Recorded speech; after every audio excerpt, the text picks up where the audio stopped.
undercover singles are about to go on a series of blind dates, but they don't have to go it alone. Hey everybody, it is LSID932 on YouTube. Thank you for joining me.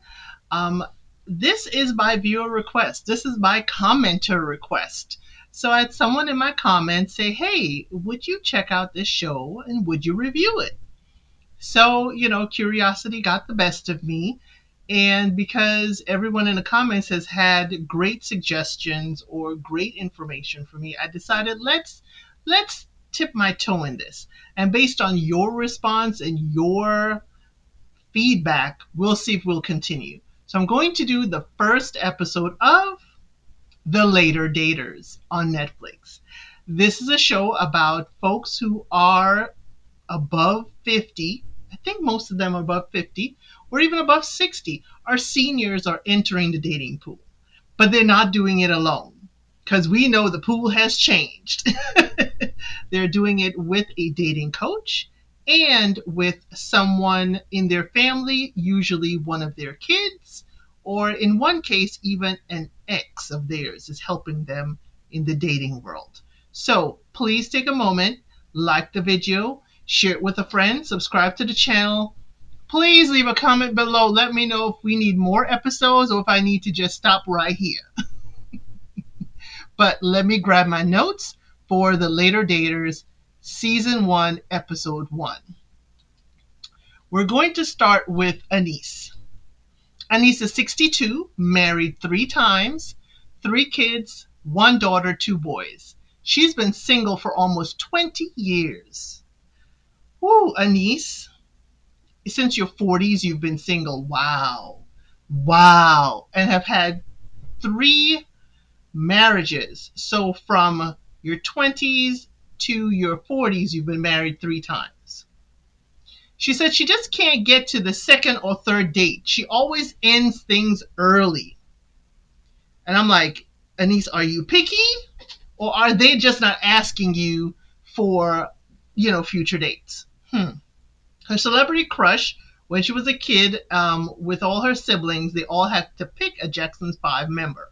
And since she was the youngest of her family, and he was the youngest of his family, she got Michael Jackson. I'm like, is that how it was picked, really, Anise? Or did you choose Michael for a particular reason? So, she married her high school sweetheart. They were married for 11 years, and unfortunately, he passed away from an accident at work. Anise, I can't even imagine how much heartbreak that would have given you. She said he planned for her dreams, her dream to go to college, get an education. They planned when their youngest was 5 years old that she would go off to school and begin that. But he passed away before that dream was realized. So she just continued on. She said she did accomplish her dream. She went to college. She also got a PhD. Go get that education, Anise. Yes. She said she has raised her kids the way they have always planned it. And I find that quite wonderful. Anise has found, I guess, what most of us are looking for. The person that you wish to marry, have kids, have a plan, and live life with them. But unfortunately for her, that was, ended in a tragic way and unexpectedly. She said the kids were the reason she kept on going, and she has been told that she self-sabotages in relationships. I'm wondering, Anise, are you self-sabotaging, or is it that you are putting them up against your high school sweetheart, your first love, and they're coming up short, so you kind of end things? So I'm watching for Anise if she's not stuck in the past and the love of the past. She said when some men find out she has a PhD, their insecurities rise up and she has had to minimize herself. Now put in the comments if you've had to do that. I know for me, I've had to do that before in relationships. Being, elevated in your education, not everyone you're dating can handle that. Fortunately, I don't have to minimize myself or anything like that now because I said, this is what I want to do with my life early on in dating. Either you're with me or you're not. Luckily, hubby is with me. So next we have Suzanne. She is 63. She's married for 27 years until he passed away 5 years ago. Her daughter is helping her with this dating journey. She has a long list of wants. Oh my golly, her list of want, it was forever. But she wants Matthew McConaughey. And I'm like, girl, you are 63. You are 63. Why don't you pick a man that's age appropriate? How about that? Pick a man that's age appropriate. So Nate is next. He is 56, married 16 years, and is divorced and has 2 daughters. He said his fantasy woman is, and I'm like, Nate, stop right there. Stop right there. Fantasy woman, Nate, wake up, wake up. Don't talk about the fantasy, because that's exactly where it is in your mind. But he does like a thick woman, he said. His ex-girlfriend is helping. This is the mother of his first daughter. He said they were together in college. His celebrity crush was Janet Jackson. Janet Jackson of Control Days, but he said today, Janet, call me. Call me. His first ex told him, the same one that's helping him in this journey, told him she was on birth control, and she wasn't. And that's how the daughter came around. And the way Nate said it, I was like, ooh, Nate, you still salty, ain't you? We saw that daughter on a phone call with them and their beautiful granddaughter as well. So he said the second ex was a fiance, and turns out she was with child by another man.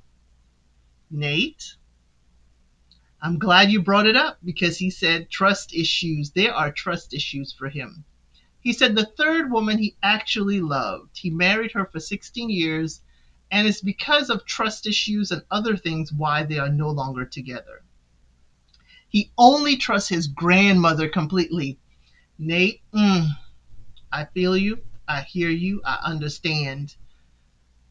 But is it that you haven't been seeing the signs early on? Or you just assume things so you figure it'll work out? I don't know, Nate. I'm watching. Nate is former military, very proud military man, and his house is spotless. He said his OCD just makes sure that he has everything in place, so when he leaves and comes back, everything is where he put it. Logan, the dating coach, visits all of them. She goes over what their wants, what their needs are, and how are they going to navigate dating. So the first date we see is Suzanne's. It's with Frank. He is 63, divorced, 8 years single, and he has 2 kids, and is an attorney. She stops the flow of his conversation going into, what do you do for work, to talk about Matthew McConaughey. And I was like, Suzanne, Matthew McConaughey is somebody's husband. Leave him alone. He is anxious. He stands up, but they have good rapport and talking back and forth. She tells him she's retired. She returned part-time to be an optometrist because doing nothing in her retirement just didn't cut it. She did go to school in Europe in her teens, so traveling is definitely in her blood. And she is concerned with his 16-year-old. That is his youngest child. She said she does not want a man that is raising children at this stage. But Frank wants a second date. So Frank is 63 and he has a 16-year-old. Yeah, Frank. I'm wondering about that too. She did call Logan, the coach, after her daughter arrives to pick her up for the date, and Frank realizes he never got her number. She says he's short, but that is not a deal breaker. But his young kid is a deal breaker. She said, but he's door number 1. What else you got for me? And the daughter almost choked on her drink. I don't know why some of these kids are like closing their ears, choking on their drinks. Your parents are dating. There's a reason. They are going to get a partner that isn't your dad or your mom. They're human beings. I guess it's not thinking of your parent in relationship the way you are, I guess. So Frank sent her a message on Facebook because he was Facebook stalking her because he forgot to get her number.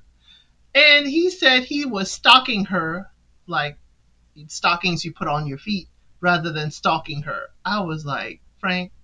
At least you caught yourself, and autocorrect caught you too. We have Nate's first date next. Nate is 56. Remember, he's former military and everything. But Nate is a snazzy dresser. He dressed very well in this tan suit with the light blue shirt and the handkerchief. I was like, Nate came to impress. Teach a class, Nate. Please teach a class. His date is Latricia. She is 56, never married, no children, and she's a senior IT professional. Both of them have their military background. He loves her heels. He loves heels. If you hear Nate talk about it, he loves them heels. He checked her box when he asked if she prays, because he wanted to pray over their meal. He does not drink. She's like, oh, another box checked. Not a club guy. Another box checked. She was like, oh, yes. But she likes jogging and nature. And he said he cannot do any of those because of his military injuries. And that was the part of the coaching that he took to heart, being vulnerable with someone. So he did open up to her, and she was very, very open to it and understanding that he may not be able to do all the physical things she does. And she did recognize that Nate keeps himself fit. So he asked her to take a selfie, and she's like, oh, send that to me. And I was like, Nate, was that a sly way of getting her number? Nate, were you using pickup line because you wanted that number? He says that she gives him hope. But I'm like, what are your issues, Nate? There's something there. On his way to the car, he says he's more spiritual than religious, so he does not think he wants to date her because of that. I'm like, Nate, there you go. There you go. You had a wonderful date with her. Don't let that be the obstacle. She already knows you can't jog with her, but she's willing to do other activities with you. Nate, I'm smelling self-sabotage. We see Anissa's first date. Her first date is George. He is 60, divorced twice. He's 7 years single and has one kid. He's retired nuclear security. Now, if y'all know anything about another dating show, Love is Blind DC Season 7, the nuclear security dude is all over these internet streets, not for good reasons. So I'm watching George with a side eye just because of his job. I'm sorry, George, just because of your job. But when she walked in, George rolled his eyes and sighed when he was getting up.